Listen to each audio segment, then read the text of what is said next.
My name is Pieter Oliuk. I'm from Holland and I'm a conservation geneticist.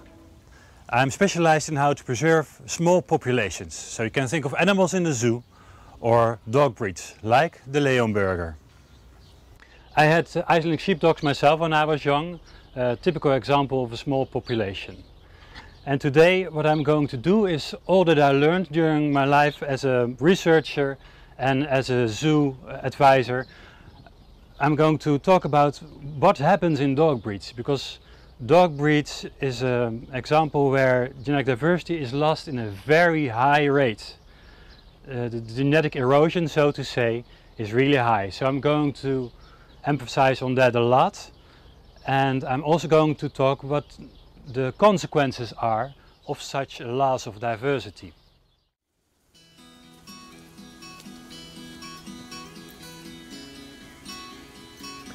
So the loss of genetic diversity is the most important threat in dog breeds, and therefore we have to educate ourselves better on how to counteract on this continuous threat.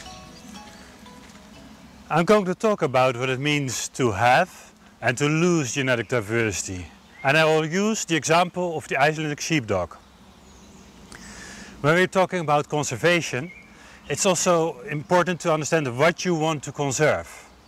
So we are trying to conserve a breed, and therefore we conserve breed characteristics and their origin. So we want a breed to be healthy, we want a breed to have a good type, in other words exterior and good behavior. In this case the Leonberger should not be aggressive because it's meant to be the companion animal. Dog breeds are bred according to a breed standard, a kind of description on how you would like the ideal dog to look like.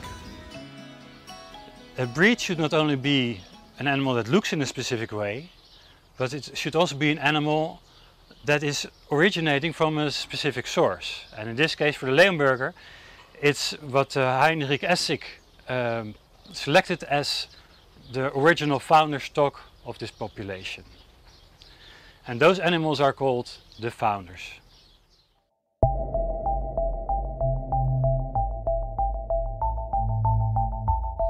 It's important to realize that the current population descends from these founders.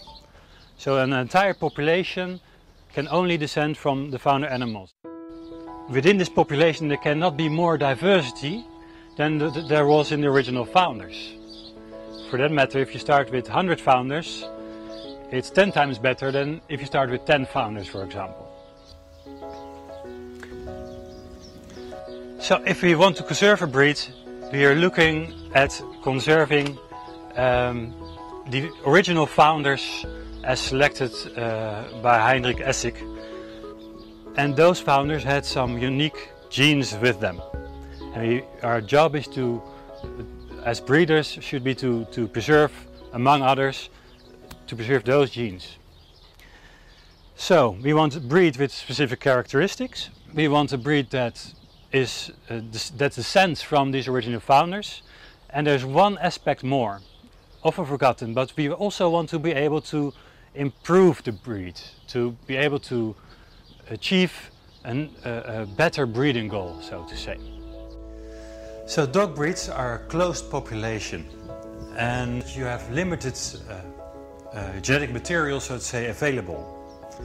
And that also further puts a limit on our possibilities to keep genetic diversity.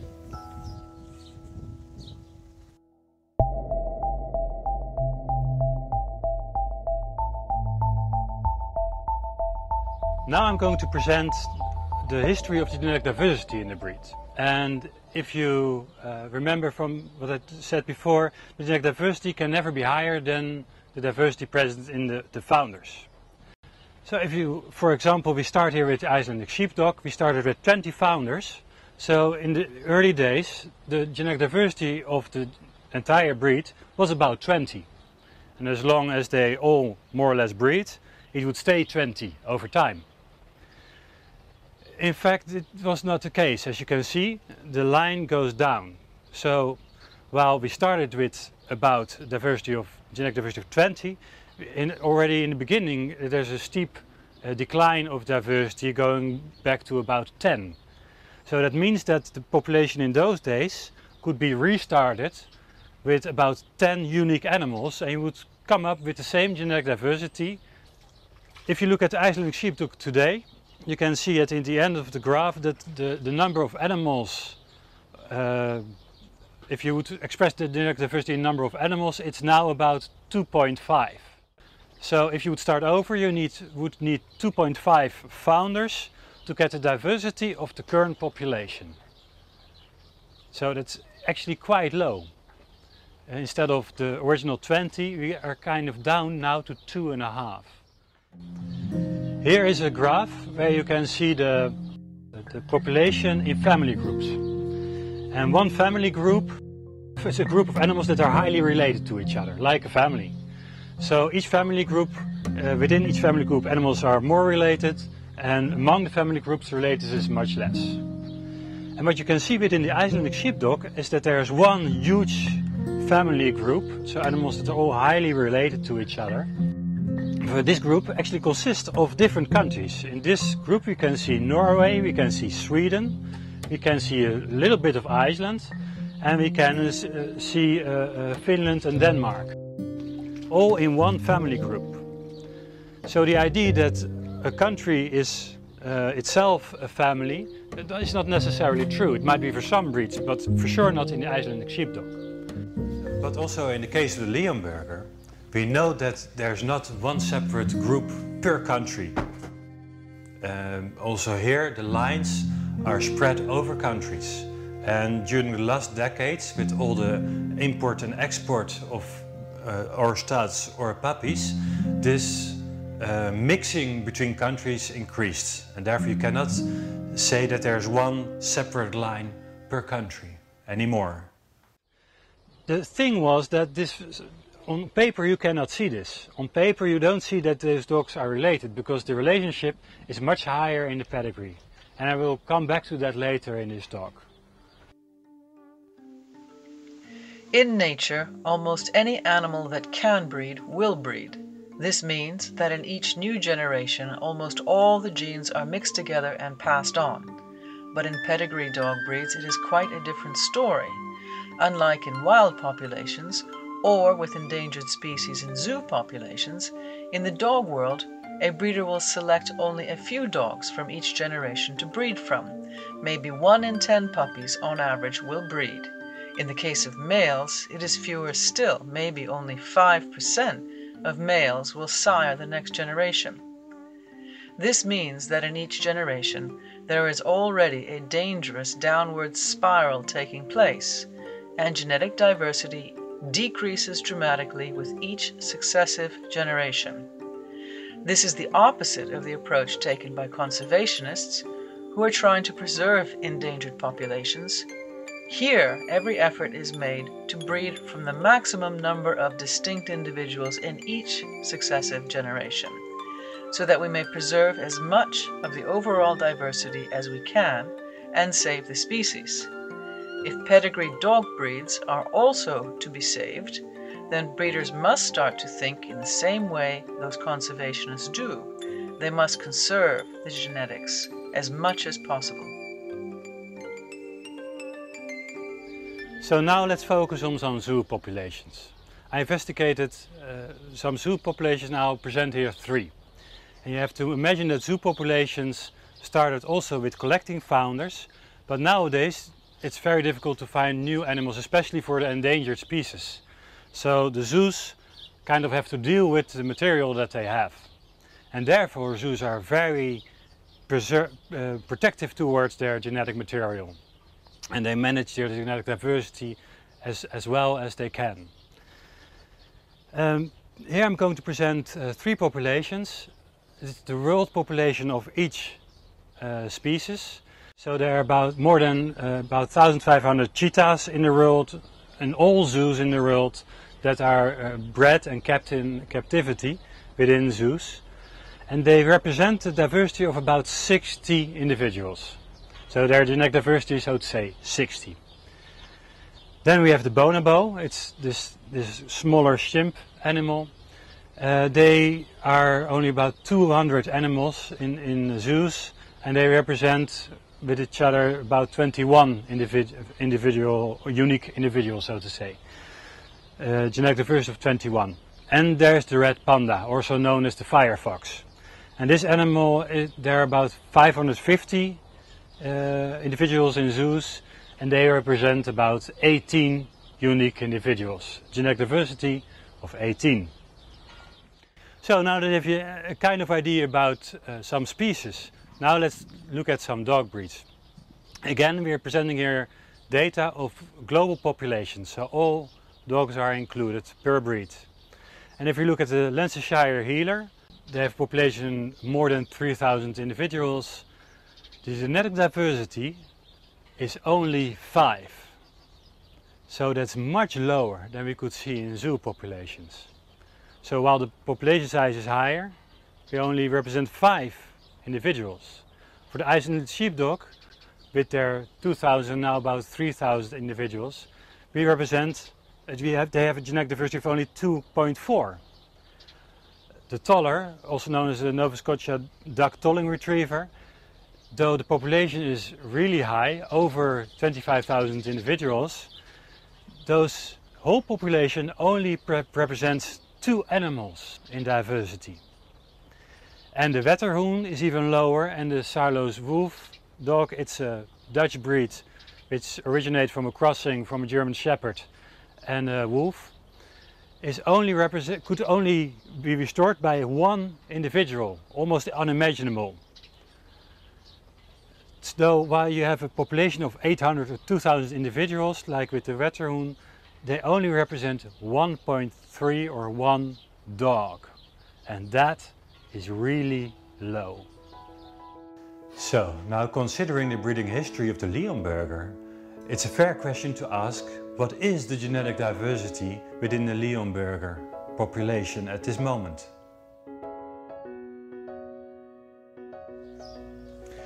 So, let me conclude what happened to the Icelandic sheepdog. So while the population size actually grew, there were more and more dogs born, the genetic diversity did not benefit at all. And it was not necessary. If the dogs were picked that were much more unrelated to the big family group, so to say, the genetic diversity would also have been increasing.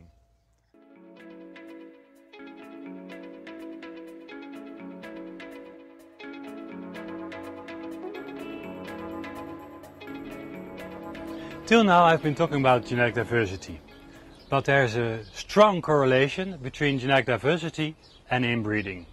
And in between is relatedness. So actually when you calculate genetic diversity, you do that by calculating the relatedness or the inbreeding. And therefore I'm going now to focus on inbreeding. The more genetic diversity you have, the less animals would be related to each other. And the less animals are related to each other, the less inbreeding there will be.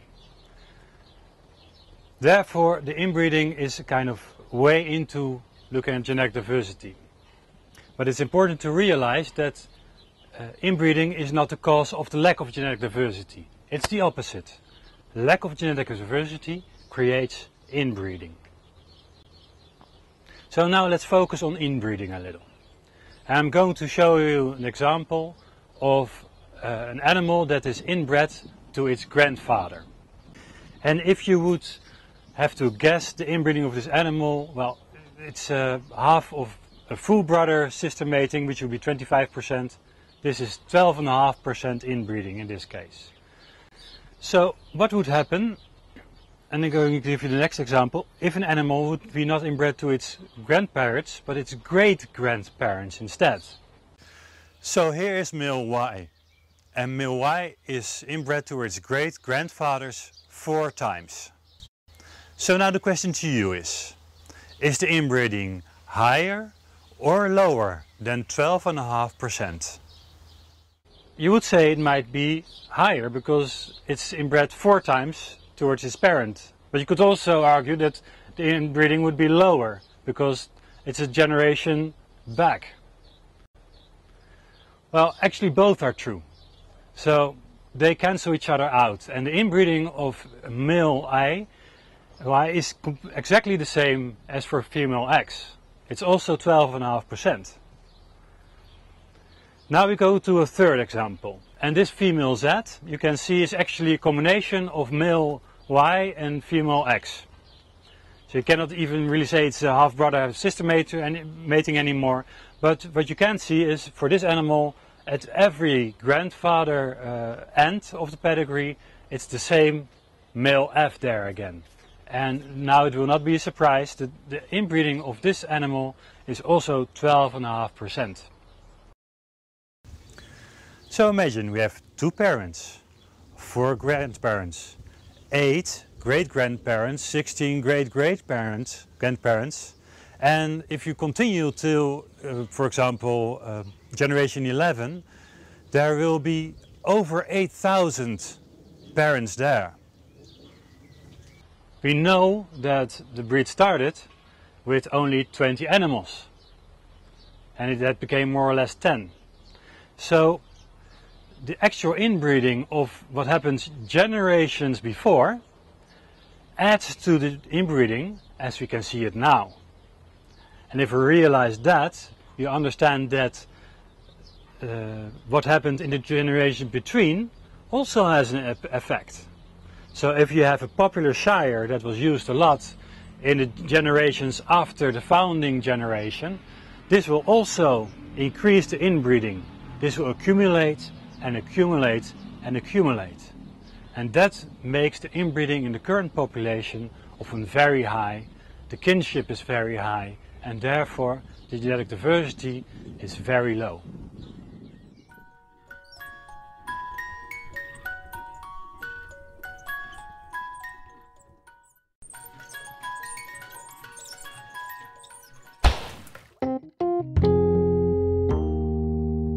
Out of 8 puppies, only 1 is used and 7 is lost.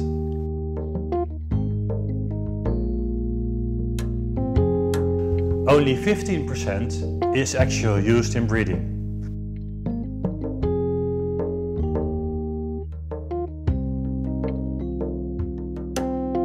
Imagine the implications.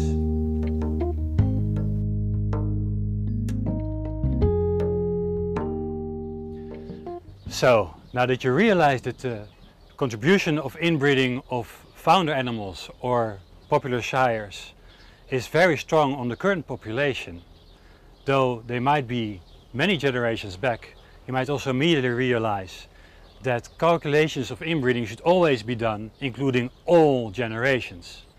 Sometimes you see calculations based on 7, 8, 9 generations. In a way they by far don't express the true inbreeding.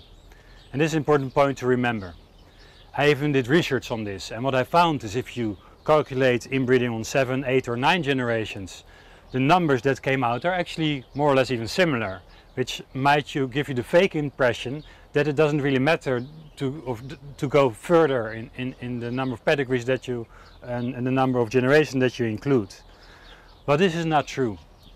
As soon as you include all pedigrees of all generations, suddenly there might be a strong shift in the calculation of kinship and the inbreeding, and therefore you might detect much more loss of genetic diversity as well. In the Leonberger breed, we are very lucky to have almost complete pedigree databases going back all the way to some of the founders themselves. This is a fantastic tool, but it also clearly shows us how vulnerable the breed's genetic diversity has now become. If you look at the average inbreeding level for all generations within the modern Leonberger, you will see a number approaching 30%. If a brother with sister breeding produces a 25% inbreeding level, you can clearly see that this means that the inbreeding levels are already very high, and that means that the genetic diversity is very low. Similar to the Icelandic sheepdog that we spoke about earlier, where we know that there was an original founder population of some 20 unique individuals. In the case of the Leonberger, the breed history tells us that Heinrich Essig started breeding with just a few large dogs, such as the Landseer Newfoundland, Pyrenean Mountain Dog, and St. Bernard. From 1846 until 1885, he bred and sold hundreds of dogs, and most of them he called Leonbergers. But there were also other dog merchants in the town of Leonberg who did the same. There is no written account of Essex' breeding program, and we have no stud book or written pedigrees of the dogs bred. The first standard for the Leonberger breed was written after Essex' death by Albert Kuhl in 1895. Other breed clubs had also produced their own standards by then, and this meant that some dogs that had previously been classified as one breed no longer fit that breed's standard. This led to a reclassification of many individual dogs. Red, yellow, and white Leonbergers became St. Bernards. Solid yellow or red St. Bernards, with or without a black mask, became Leonbergers. Silver grey Newfoundland dogs were reclassified into the famous silver grey Leonbergers. Any dog that resembled a Leonberger, regardless of the pedigree evidence, was suddenly considered to be a Leonberger. It is therefore nearly impossible today to accurately identify the actual founder population for the breed. A lot of the early written accounts that did exist were subsequently lost in the First World War. Following the war, when Karl Stadelmann and his friend Otto Josenhans started to recover the breed, they found dogs with few, if any, complete pedigrees. Some of these dogs, however, were more or less traceable to the known pre-war Leonbergers, and therefore Stadelmann and Josenhans managed to rebuild the Leonberger breed. The population was again reduced during World War II, causing another serious bottleneck, and until quite recently, close line breeding was very common in many regions. Taking all of this into account, one can easily understand how it is now possible to have such very high levels of inbreeding within the modern Leonberger breed.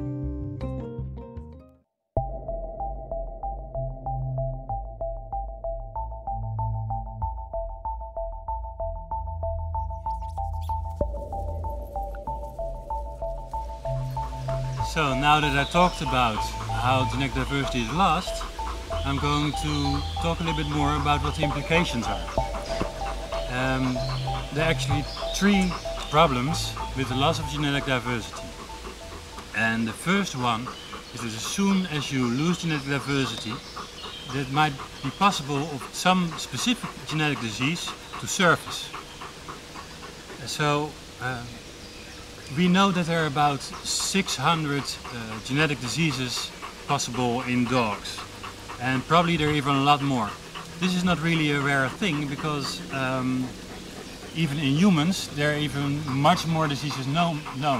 So the number of diseases is actually not that important.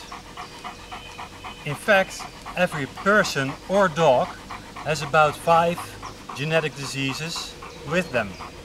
And that's in itself not a problem, because in the case of human, the chance that your partner has the same genetic disease is very low, because there are about more than 600 of them. However, if you would marry your niece or cousin or uncle for that matter, it might be becoming problematic, because then you might have the exact same disease that was prevalent in your grandparents, for example. So then it becomes a different story.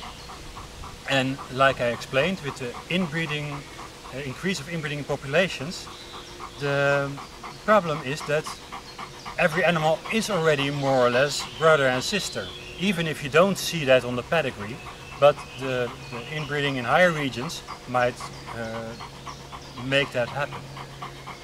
And there we have the problem. Because of the low genetic diversity, it happens that some specific genetic diseases surface. That's problem one. But there is more. Because inbreeding also has another effect, and it's known as inbreeding depression. Inbreeding depression is very well known in livestock animals, because inbreeding depression reduces fitness. And that means, for example, in pigs, that pigs get less piglets, or in breeds that milk yield of a cow is lower than it could be when the animal is not inbred. So therefore, in livestock breeding, the level of inbreeding is very carefully monitored and taken into account in the breeding programs that they have going on. Another problem with inbreeding depression is that it also will give a problem with immune system response, because that's often less strong if an animal is inbred. So the more inbred an animal is, the less it can cope, so to say, with diseases that are coming from the environment, like viruses or bacterial infections. The risks of inbreeding depression are more genetic illnesses emerging because more of the faulty genes will have a chance of coming together, reduced fertility and shorter life expectancy, weaker immune systems and therefore more susceptibility to allergies, viruses, bacterial infections, and cancers. A strong immune system helps prevent cancer, and so a weak immune system can't do the same job, and we know that we now see far too much cancer in the breed today.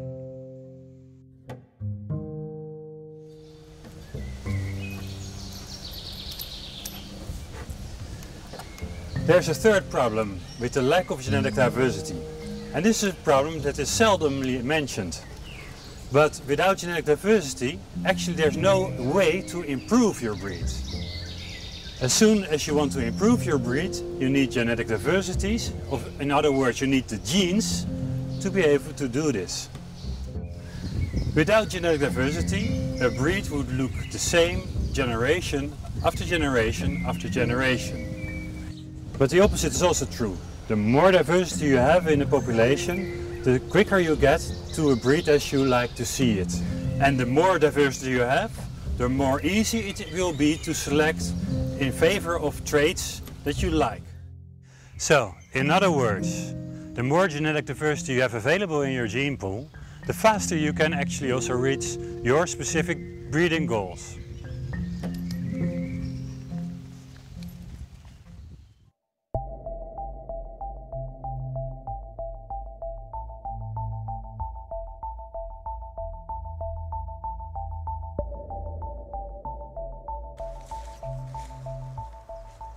So now that we've talked about what it means to have low genetic diversity, and we know that within dog breeds the genetic diversity is this low, it's important to start to address what can we do about it. And fortunately, zoos have tackled this problem already for a long time. And in zoos they developed a tool for this. It's called mean kinship.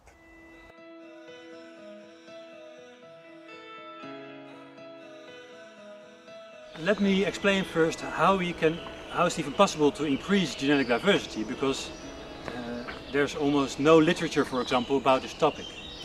And that's because most theory on genetic diversity is on random mating huge populations like they might exist in the wild. But dog populations are completely different from the standard populations as we know them, because dog populations have much less ancestors, the founders, and they breed in a specific way, which can be everything called but random. It's a very structured population. So what happens, for example, if one dog contributes much more to the next generation than, for example, two others, then you can imagine that the genes represented by the two others are underrepresented. And by using those animals more in the next generation, the progeny of those animals, you kind of balance back what was skewed by using one individual a lot in the first place. So indeed there is a possibility to increase genetic diversity.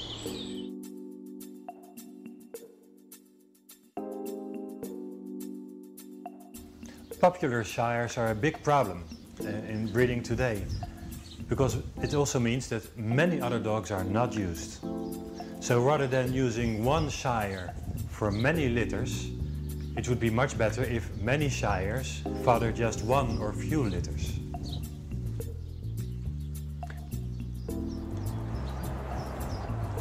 We should focus more on what I would call one-time litters, so that parents that are never used will be at least used one time.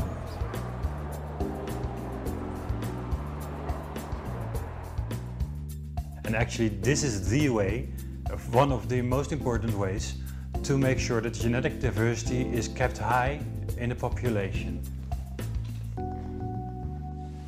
Mean kinship is a measure that you can give for each individual dog. And this measure is a kind of measure for the relatedness of this dog to the average of the population.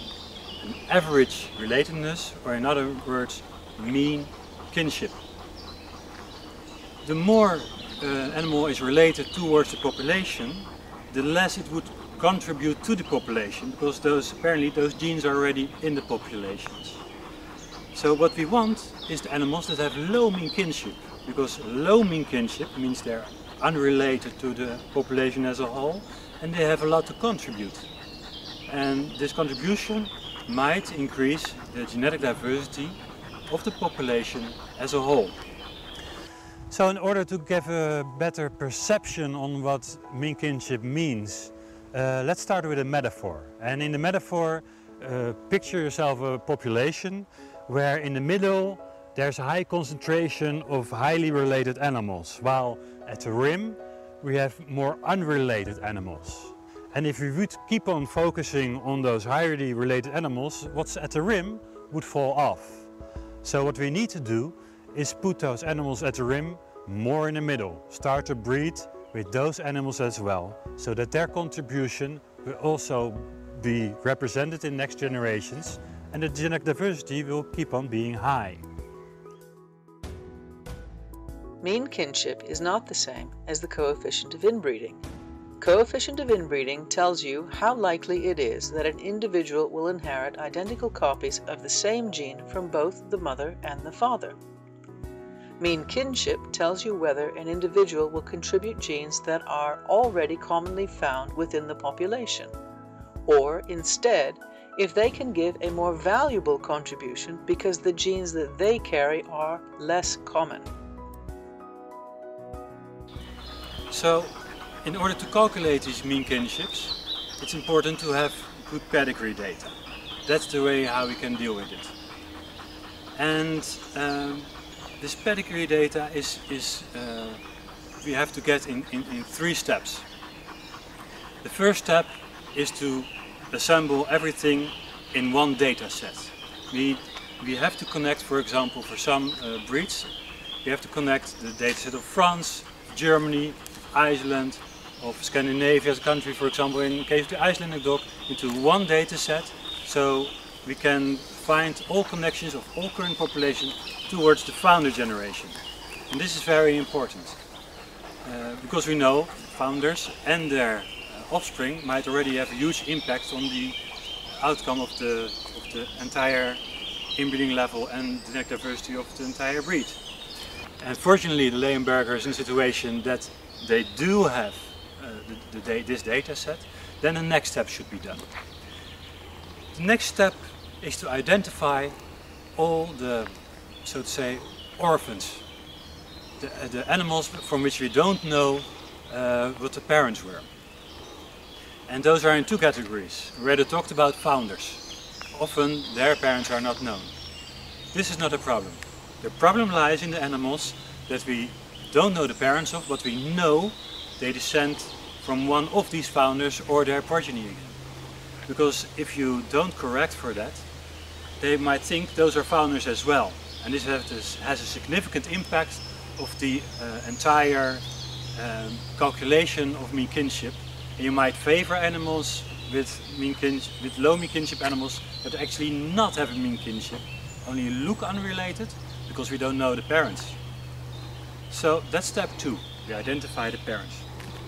So with a good data set, the last step is simply perform the calculation that is needed. And if that is done, then we can make a list of the entire population as we have it now, with mean kinship connected to each individual dog. And you should not see this too much as a black and white thing, but more like animals that are in the green zone, animals that are in the yellow zone, and animals that are in the red zone. Animals that are in the red zone, having high mean kinships, they should be used less, or not at all if you have the chance. Animals in the yellow zone, well, preferably the green ones, but still okay. And then the green animals really should be favored in breeding programs, or when, for example, you know, an animal, a puppy is going to a breeder. And when you apply this system, you can, like zoos, keep the genetic diversity relatively high, or sometimes even improve diversity, as I explained just now. And in this way we can prevent these problems, like the diseases that are prevalent in so many breeds, Bernese mountain dogs, where half of the population die from cancer as soon as they reach the age or more or less 5. These shocking numbers are all to do with this depletion of genetic diversity. And to avoid this we have a great tool, and if we apply that, at least we can not only make sure we get rid of diseases, but we also have the opportunity to increase or go in the direction with the breed that you want in a faster, effective way. So we know that the genetic diversity is decreasing, and we know now the problems in many breeds. And for many breeds there is no other option than to start crossbreeding. If you want to avoid this for the Leonberger, it's important to take into account these kind of measures. Use more animals, don't throw away 80% of the population anymore, and incorporate maybe mean kinship into breeding. In that way you will have the tools to improve the genetic diversity, and therefore the Leonberger also in the future. Thank you very much for your attention.